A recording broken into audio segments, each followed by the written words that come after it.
খোলা কলম talk show, সমসাময়িক বিষয় নিয়ে খোলা আলোচনা। সুপ্রিয় দর্শক, খোলা কথা অনুষ্ঠানে আপনাদের স্বাগত জানাই। খোলা কথা নিয়ে আমরা আসছি গুলশানের আমাদের এক প্রিয় নেতার বাড়িতে, যাকে নতুন করে পরিচয় দেওয়ার কিছু নেই। বাংলাদেশের দেশ বিদেশে সকলে ওনাকে চেনেন। অত্যন্ত প্রিয় মানুষ। ঢাকা বিশ্ববিদ্যালয়ের সাবেক অধ্যাপক, বিএনপির সর্বোচ্চ নীতি নির্ধারণী ফোরামের স্থায়ী কমিটির সদস্য জনাব ডক্টর খন্দকার মোশাররফ হোসেন স্যার, যিনি সাবেক ২ বারের মন্ত্রী ছিলেন। আসসালামু আলাইকুম স্যার, কেমন আছেন? আছি ভালো। স্যার, আপনার কাছে জানতে চাইবো, দেশের বর্তমান পরিস্থিতিতে বিভিন্ন দলগুলোর সাথে সরকারের যে ঐকমত্য প্রক্রিয়ার যে আলোচনা চলছে, এ ব্যাপারে আপনার মতামত চাচ্ছিলাম যে আসলে এটা কোন দিকে যাচ্ছে? জাতীয় ঐকমত্য যে প্রতিষ্ঠার জন্য যে কমিটি আছে, কমিশন, তাদের সাথে আমাদের দলের পক্ষ থেকে আমরা এখন পর্যন্ত সহযোগিতা করছি এবং যে যে পয়েন্টগুলো আমাদের দেশের স্বার্থে, জনগণের স্বার্থে আমরা একমত হতে পারছি না, এগুলো সম্বন্ধে আমরা পরিষ্কারভাবে কমিশনের কাছে আমরা তুলে ধরছি। আমরা চাই যে একটা ঐকমত্য প্রতিষ্ঠিত হোক এবং দেশে সকলের অংশগ্রহণে একটা সুষ্ঠু, নিরপেক্ষ, স্বাধীন নির্বাচন অনুষ্ঠিত হোক। বর্তমান যে সরকার, অন্তর্বর্তীকালীন সরকার, এই সরকার ক্ষমতায় আসার পরেই তারাই জনগণের কাছে আশ্বাস দিয়েছে যে যত দ্রুত সম্ভব জনগণের কাছে তাদের ভোটের অধিকার ফিরিয়ে দেবে। এবং আমরাও মনে করি যে বর্তমান সরকার যেহেতু অন্তর্বর্তীকালীন সরকার, তারা কিন্তু অনির্দিষ্টকালের জন্য সরকারে থাকতে পারে না। তাই তাদেরও দায়িত্ব যে একটি স্বাধীন নিরপেক্ষ নির্বাচন দিয়ে জনগণের নির্বাচিত সংসদ সদস্য যারা পার্লামেন্টে মেজরিটি হবেন, তাদের দ্বারা প্রতিষ্ঠিত জনগণের সরকারের কাছে ক্ষমতা দিয়ে এই সরকার, অর্থাৎ অন্তর্বর্তীকালীন সরকার, তারা বিদায় গ্রহণ করবে। এটাই হবে তাদের জন্য সম্মানজনক। এছাড়া অন্য কোনো উপায় নেই। সেজন্য আমরা আশা করি যে এই সরকারও একটা নির্বাচনের জন্য রোডম্যাপ ঘোষণা করেছে, এখনো শিডিউল ঘোষণা করেনি। আমরা আশা করি যত শীঘ্রই সম্ভব শিডিউল ঘোষণা করবে এবং জনগণ যাতে করে স্বাধীনভাবে তারা তাদের প্রতিনিধি নির্বাচন করতে পারে, সেই ব্যবস্থা করে দিয়ে দেশে একটি জনগণের সরকার প্রতিষ্ঠা করে তারা বিদায় গ্রহণ করবে। ইতিমধ্যে কিছু বিষয়ে প্রশ্ন উঠছে। এখানে আমাদের বুঝতে হবে যে সরকার ১৬ বছর যাবৎ বা ১৪ বছর যাবৎ গায়ের জোরে সরকারে থেকে দেশকে শোষণ করেছে, দেশের মানুষকে নির্যাতন করেছে, বিরোধী দলকে নানাভাবে নির্যাতন করেছে, মিথ্যা মামলা, বানোয়াট মামলা দিয়ে নাজেহাল করেছে। তাদের আন্দোলনের চূড়ান্ত যে ফসল, সেটা ছিল ২০২৪ জুলাই এবং আগস্টের যে ছাত্র জনতার আন্দোলন, গণ আন্দোলন, সেই আন্দোলন। তার মাধ্যমে সেই পতিত সরকার এখন বিভিন্ন জায়গায় বিদেশে পালিয়ে গিয়েছে। বাংলাদেশে অনেকে আছেন, তারা কারাগারে, আজকে তারা গ্রেপ্তার, এবং দেশেও অনেকে পালিয়ে আছে। স্বাভাবিকভাবে তারা দেশে যাতে করে নির্বাচন বিলম্ব হয়, নির্বাচন যাতে বাধাগ্রস্ত হয়, তার জন্য নানা ষড়যন্ত্র করবে। আমাদের বিশ্বাস যে সরকার যদি আন্তরিক হয় এবং সরকার যদি নির্বাচনকে সামনে নেওয়ার জন্য সকল ব্যবস্থা করেন, বর্তমান যে নির্বাচন কমিশন আছে তারা বলেছে তারা প্রায় প্রস্তুত। তারা যদি নির্বাচনের দিন তারিখ ঘোষণা করে শিডিউল ঘোষণা করে দেন, আমাদের বিশ্বাস জনগণ নির্বাচনমুখী হয়ে যাবে। এবং জনগণ যখন নির্বাচনমুখী হয়ে যাবে, এখানে কোনো ধরনের ষড়যন্ত্র এদেশে গ্রহণযোগ্য হবে না এবং সেখানে কোনো ষড়যন্ত্র টিকতে পারবে না। আমরা সেই প্রত্যাশা এই সরকারের কাছে করছি। আপনার কি মনে হয় সকল দলের ঐকমত্য কমিশনের সকল দলের মত কি সকল দল কি একমত পোষণ করবে নাকি কিছু মতানৈক্য হওয়ার সম্ভাবনা আছে আসলে এনসিপির? আমরা রাজনৈতিক দল যারা করি সেখানে কিন্তু আমাদের বিভিন্ন মত এবং পথের এখানে নেতৃবৃন্দ আছে, সমর্থক আছে। সবাই একমত হবে এটা আমি মনে করি না, কিন্তু একটা মিনিমাম ঐক্যমত্যের ভিত্তিতে একটা নির্বাচন হবে এই দেশে।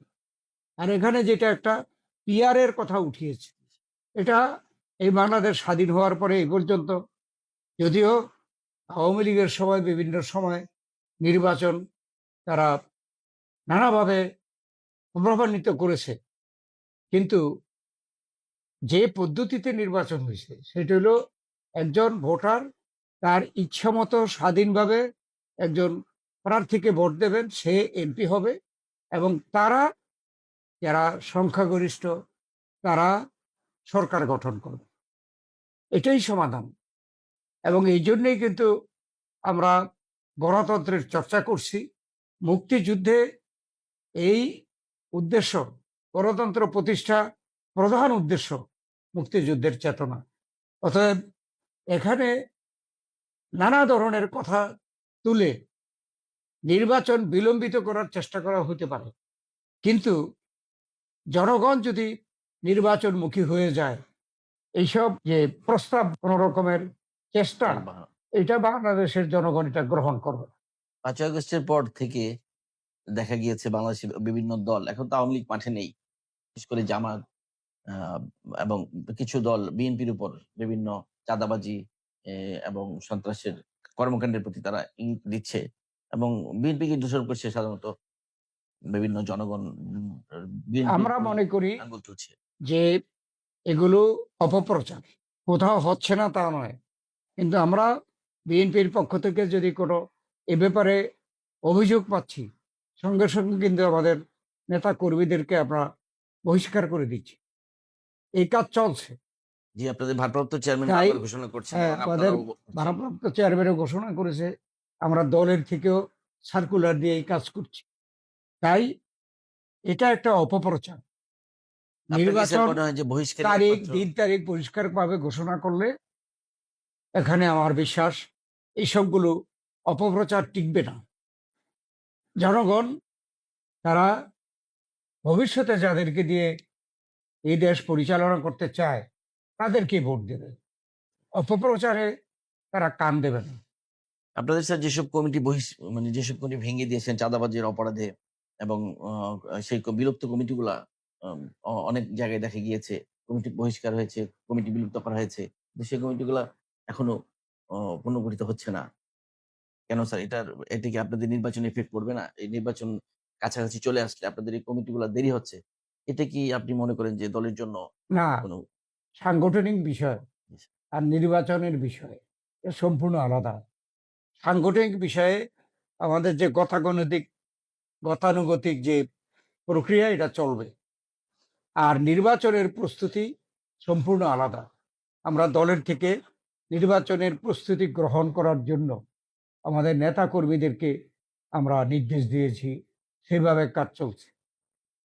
সম্প্রতি চিটাগাং এ একটা অনুষ্ঠানে জামাতের এক আঞ্চলিক নেতা ঘোষণা দিয়েছেন যে তারা বলছেন, আঞ্চলিক নেতা তাদের সেই প্রোগ্রামে বলেছেন যে আগামী নির্বাচনে জামাত সরকার গঠন করবে এবং বিএনপি বিরোধী দল থাকার সম্ভাবনা সেইটা রয়েছে। তো যারাই নির্বাচন করে তারাই সেটা বলতে পারে, আশা করতে পারে, কিন্তু সেটা জনগণের উপরে নির্ভর করে। স্যার, আপনারা কেমন আশাবাদী আগামী নির্বাচনে আপনাদের দল কিরকম রেজাল্ট করতে পারে, এ ব্যাপারে আপনি কেমন আশাবাদী আছেন? আমরা জনগণের উপরে ছেড়ে দেব। স্যার, পিয়ার এবং এই দেশে আমাদের দল সবচাইতে জনপ্রিয় এবং বৃহৎ দল, এটা প্রমাণিত। 2018 নির্বাচনে আওয়ামী লীগ ক্ষমতায় থেকে তারা দিনের ভোট রাত্রে করে নিয়েছে। এটা কে না জানে, কেন করেছে? তারা নিশ্চয়ই টের পেয়েছে যে দিনে ভোট হইলে এখানে তাদের কোনো ফলাফল ভালো হবে না। তার অর্থ কি? নিশ্চয়ই বিএনপি জনপ্রিয় এবং বৃহৎ দল। তো তারাই তো প্রমাণ রেখে গেছে। 24-এ কোনো নির্বাচনই হয়নি এবং তার প্রতিক্রিয়াই তো 2024-এর জুলাই আগস্ট। তাই এই ব্যাপারে মানুষ, জনগণ কোনো ভুল বুঝবে না আমাদের সম্প্রতি বিশ্বাস। ডাকসু নির্বাচনের ছাত্র দলের পরাজয় এবং শিবিরের জামাতপন্থী শিবিরের যে জয়ী হওয়াটা, এটা আমাদের নির্বাচনের কতটুকু প্রভাব পড়বে বলে আপনার মনে হয়? আমি বিশ্বাস করি যে বিশ্ববিদ্যালয়, কলেজের নির্বাচন এটা জাতীয় নির্বাচনকে কোনো রকমের প্রভাব ফেলতে পারবে না। কেননা বিশ্ববিদ্যালয়, কলেজে যে নির্বাচন হয়, ছাত্ররা যে ম্যানিফেস্টো দেয়, তার সাথে কিন্তু জাতীয় নির্বাচনের ম্যানিফেস্টো এক নয়। প্রত্যেকেই জাতীয় স্বার্থে তারা ম্যানিফেস্টো দেবে এবং জনগণ ওই ম্যানিফেস্টোর উপরে সারা দেশ পরিচালনার জন্য ভোট দেবে। আর ডাকসু বা যে কোনো কলেজে ভোট, এটা হলো আঞ্চলিক বিষয়, নিজেদের নিজেদের মধ্যে। আমরা মনে করি যে ডাকসু, জাকসু বা অন্যান্য কলেজ, বিশ্ববিদ্যালয়ে নির্বাচনের ফলাফল জাতীয় নির্বাচনকে প্রভাবান্বিত করবে না।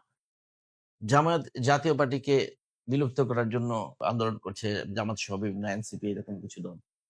এই ব্যাপারে আপনার অভিমত? এটা জামাত দাবি করেছে। দাবি এখন কার কাছে করেছে? দাবি করেছে বর্তমান যে সরকার, এই সরকারের কাছে। এই ব্যাপারে তো আরেকটি রাজনৈতিক দল হয়ে আমরা কোনো মন্তব্য করতে পারি না। এটা দরকার বর্তমান সরকারকে এই ব্যাপারে ফয়সালা দেওয়া। স্যার, ইতিমধ্যে জামায়াত এবং চরমনাই পীর এই দলটি ২ ধরনের কাজ করছে। এক হলো তারা মাঠের কাজ করতেছে নির্বাচন নিয়ে। নির্বাচনের প্রচার প্রচারণা চালিয়ে যাচ্ছে এবং তাদের বিভিন্ন প্রার্থী অলরেডি ঘোষণা করেছে, বিভিন্ন জায়গায় কাজ করার জন্য নেমেছে মাঠে। আবার পাশাপাশি তারা পিআর পদ্ধতির জন্য আন্দোলনও চালিয়ে যাচ্ছে। আসলে এই ব্যাপারটা একটু না, না, এই ব্যাপার তো তারা আন্দোলনে আছে, জনগণের কাছে বলছে। আজকে সরকার একটি অন্তর্বর্তীকালীন নিরপেক্ষ সরকার। এগুলো তাদের দায়িত্ব। ধন্যবাদ।